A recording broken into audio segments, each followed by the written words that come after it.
Halo Sobat Ngomin, kembali berjumpa di konten kedua. Kalau tadi bahas soal Q&A-nya, sekarang kita bahas soal prediksi. Lagi-lagi prediksi. Preview pertandingan dan update beberapa perkembangan di Serie A. Ini banyak perkembangan yang lumayan menarik. Jadi kayaknya ini akan lumayan panjang ini. Yang pertama, soal growth decree. Kawan-kawan kalau ada yang mungkin belum tahu ya, growth decree ini artinya adalah pemain yang belum bermain di Serie A atau belum pernah bermain di Serie A itu, klub akan mendapatkan potongan pajak. Nah, rata-rata pajak gaji pemain itu sekitar 50%. Tapi untuk pemain yang datang dari luar Serie A itu sekitar 30%. Ini kan lumayan selisih 20%. Tujuannya jelas. Panitia liga itu ingin agar lebih banyak pemain-pemain hebat dari luar Italia masuk ke Italia, sehingga pamor Serie A makin terangkat. Nah, kenapa? Karena ya ibaratnya dari sisi klub itu kan mereka akan bisa mengeluarkan uang lebih banyak, sekitar 20% lebih banyak karena yaitu potongan pajak itu, sedangkan dari player itu biasanya mereka taunya bersih. Mereka taunya gaji bersih setelah dipotong pajak itu berapa. Nah, ini kan yang diharapkan terjadi. Tapi ini mulai 2024 ini akan dihilangkan. Artinya ya sama aja, mau dari luar Italia, mau dari dalam itu sama pajaknya sekitar 50%. Tapi Inter masih diuntungkan karena ini tidak berlaku surut ya kalau nggak salah istilahnya dalam dunia hukum. Intinya adalah pemain yang dibeli sebelum 2024 itu tetap memakai kontrak yang sebelumnya. Artinya ya pajaknya tetap. Tapi kalau Inter beli pemain dari luar, setelah 2024, setelah ini benar-benar ditarik, ya baru mulai ikut aturan baru. Itu artinya ya Pavard, kemudian Marcus Thuram ini masih pakai skema gaji yang lama. Itu sih. Menurutku ini berkaca dari kegagalan timnas Italia.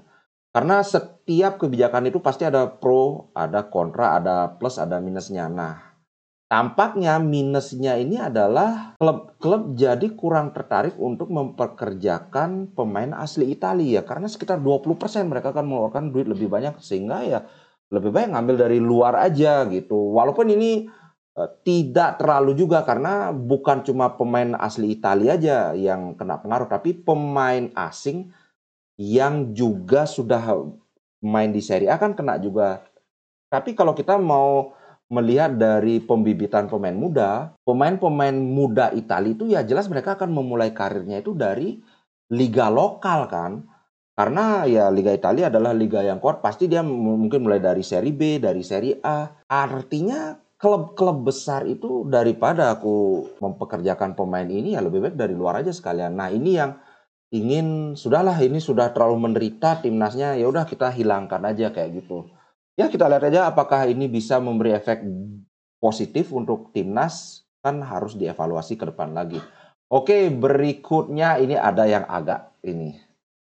Luis Enrique puts Milan down, itu maksudnya kayak put Milan down itu kayak semacam meremehkan. Dia bilang bahwa Strasbourg is going to be much tougher. Strasbourg apa aku nggak ngerti ya gini. Dia bilang melawan Strasbourg ini akan lebih sulit daripada melawan Milan, PSG.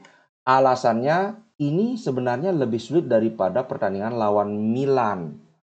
Untuk lawan Milan, saya hanya perlu menenangkan pemain. Sedangkan besok, saya harus memotivasi mereka, membakar semangat mereka. Gila, ini aku nggak tahu apakah Luis Enrique ini ada dendam apa gimana sama Milan. Kalau lawan Milan tuh hanya perlu tenang aja. Oke, aku nggak akan bahas terlalu banyak ini, nanti dibilang menyinggung perasaan nanti. Oke, berikutnya adalah Barella. Nah, ini kemarin cukup ribut ini di grup ini.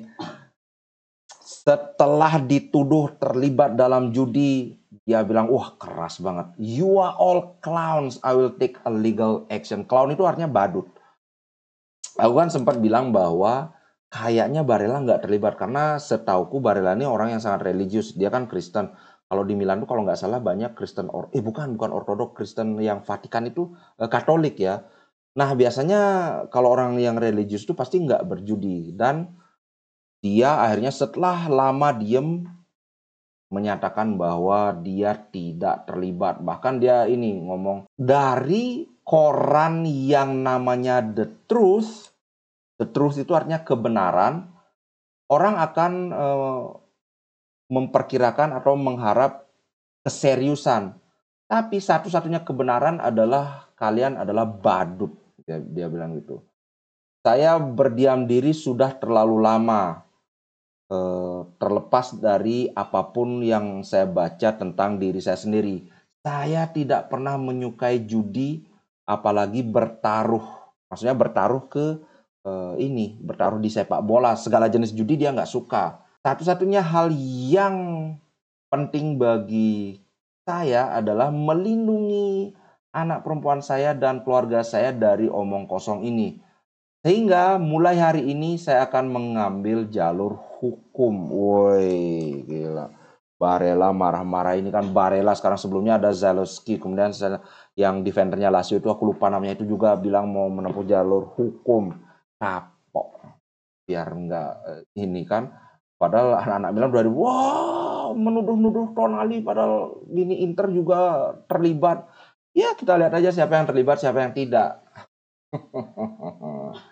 Next, Inter Milan, Lautaro Martinez tidak tergantikan. Ini masih terkait dengan pertandingan Torino juga. Jadi ya Lautaro harus bekerja overtime. Overtime ini maksudnya lembur ya, maksudnya karena ini aku perlihatkan ya. Ini jadwal pertandingan Inter Milan. Tanggal 21 nanti malam kita lawan Torino. Kemudian 3 hari kemudian kita lawan Red Bull Salzburg. Kemudian 5 hari kemudian kita lawan Roma. Kemudian 4 hari kemudian kita lawan Atalanta. Kemudian 4 hari kemudian lagi lawan Salzburg. Kemudian lagi tanggal 12 lawan Frosinone. Ini kan selisih 4 hari. Habis itu baru tanggal 26 main lagi lawan Juventus. So, ya, dengan fixture yang seperti ini, dengan jadwal yang seperti ini, ya memang Lautaro ya harus lembur. Bahkan dari 10 ya, dari 10 pertandingan Inter di Liga Champions 2, di Liga 8 itu, Lautaro Martinez jadi starter itu 9 kali. 9 kali jadi starter dan 1 kali saja dia main dari bangku cadangan. Itu pun dia nyetak 4 gol. Aku sih yang aku takutkan gimana kalau nanti dia cedera. Karena selama ini kan belum pernah cedera sih Lautaro ini kan. Kalau nanti Lautaro cedera, waduh. Nah, ini yang membuat kata-kata Inzaghi bahwa kami ingin lebih banyak lagi gol datang dari pemain bertahan dan pemain tengah. Lautaro memiliki rasa memiliki yang kuat. Nah, ini yang bikin ya Inzaghi betul harus dari pemain bertahan dan pemain tengah itu harus muncul gol karena nggak bisa mengandalkan satu pemain saja. Oke, untuk probable line up itu nggak masalah sih. Kalau di belakang itu Sommer, kemudian Pavard pasti main, di tengah Acerbi dan di kiri Bastoni. Nah, wingback ini yang seru. Karena dua-duanya sama-sama wingbacknya cukup kuat. Kalau di Torino dia ada Lazaro sama di kanan aku lupa. Tapi menurut Inzaghi ini akan menjadi pertandingan lapangan tengah yang sangat penting. Aku sih selalu bilang bahwa walaupun gol dan assist kita banyak bersumber dari wingback, tapi memang kunci permainan Inter itu ada di lapangan tengah, terutama dari Hakan sebagai playmakernya.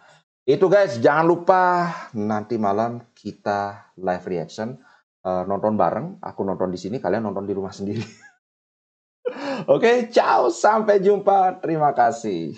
Inter Milan di dadaku, biru hitam warna darahku. Level winnernya Itali tidak pernah degradasi. Inter Milan kebanggaanku.